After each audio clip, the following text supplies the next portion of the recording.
1 2 3 4 শেখ হাসিনা গদি ছাড় কিংবা মোদি চোর হে, প্রতিবেশী দুই দেশের দুই ভিন্ন সময়ের আন্দোলনের চিত্র যেন একই সুতোয় গাঁথা। বাংলাদেশের জেনজি আন্দোলনে তৎকালীন প্রধানমন্ত্রী শেখ হাসিনা যেন পণ করেছিলেন ক্ষমতার জোর দিয়েই নিজের গদি আগলে রাখবেন।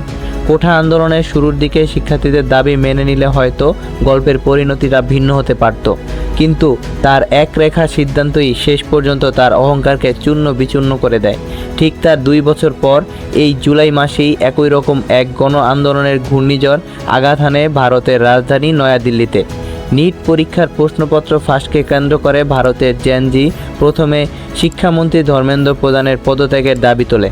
বাংলাদেশের শাহবাগের মতো দিল্লির যন্তর মন্তর ধারণায় বসে শিক্ষার্থীরা। শুরু হয় তীব্র আন্দোলন। 2024 সালে বাংলাদেশের সেই চিরচেনা দৃশ্য যেন ফিরে আসে নয়াদিল্লিতে।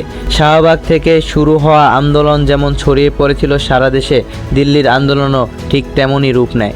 বাংলাদেশের শিক্ষার্থীদের বুকে বন্দুকের নল ঠেকানোর পর বিষয়টি দেশের সাধারণ মানুষ কোনোভাবেই মেনে নিতে পারেনি। তবে নয়াদিল্লিতে দেখা গেছে কিছু ভিন্ন উল্টো চিত্র। পুলিশের বিরুদ্ধে বর্বরচিত হামলা, অভিযোগ, শিক্ষামন্ত্রীর পদত্যাগের দাবি থেকে এক চুলও সরেননি শিক্ষার্থীরা। বাংলাদেশে শিক্ষার্থীদের বুকে বন্দুকের নল ঠেকানোর বিষয়টি দেশের সাধারণ মানুষ কোনোভাবেই মেনে নিতে পারেনি। তবে নয়াদিল্লিতে দেখা গেছে কিছুটা উল্টো চিত্র। পুলিশের বিরুদ্ধে বর্বরচিত হামলার অভিযোগ উঠলেও কোনো নিহতর খবর শোনা যায়নি সেখানে। কেন্দ্রীয় সরকারের সাথে টানা 2 দফা বৈঠকে বসলেও শিক্ষামন্ত্রীর পদত্যাগের দাবি থেকে এক চুলও সরেনি শিক্ষার্থীরা। এরপর আন্দোলনকারী নেতারা সারা দেশের শিক্ষার্থী ও সচেতন মহলকে এই আন্দোলনে যোগ দেওয়ার আহ্বান জানায়। নয়াদিল্লির এই আন্দোলন ছড়িয়ে পড়ে ভারতের বিভিন্ন রাজ্যে।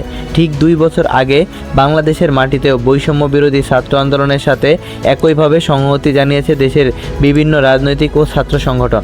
পরে সেই কোটা সংস্কার আন্দোলনই সরকার পতনের এক দফায় পরিণত হয় এবং পতন ঘটে প্রতাপশালী আওয়ামী লীগ সরকারের। তবে নরেন্দ্র মোদীর নেতৃত্বাধীন বিজেপি সরকার এই ক্ষেত্রে দেখালে একেবারেই ভিন্ন চিত্র। তীব্র আন্দোলনের মুখেও পুলিশকে মরণাস্ত্র ব্যবহার করতে দেখা যায়নি বা নিহতের কোনো ঘটনা ঘটেনি। একটি পর্যায়ে ধারণা করা হচ্ছিল শিক্ষার্থীদের এই আন্দোলন হয়তো বিজেপি সরকারের পতনের দিকেই এগোবে, কিন্তু প্রধানমন্ত্রী নরেন্দ্র মোদী শেখ হাসিনার মতো সেই ভুলটি আর করলেন না। তিনি মেনে নিলেন শিক্ষার্থীদের দাবি। শিক্ষামন্ত্রী ধর্মেন্দ্র প্রধানের পদত্যাগের মাধ্যমে দিল্লির সেই তীব্র আন্দোলন এখন অনেকটাই শিথিল।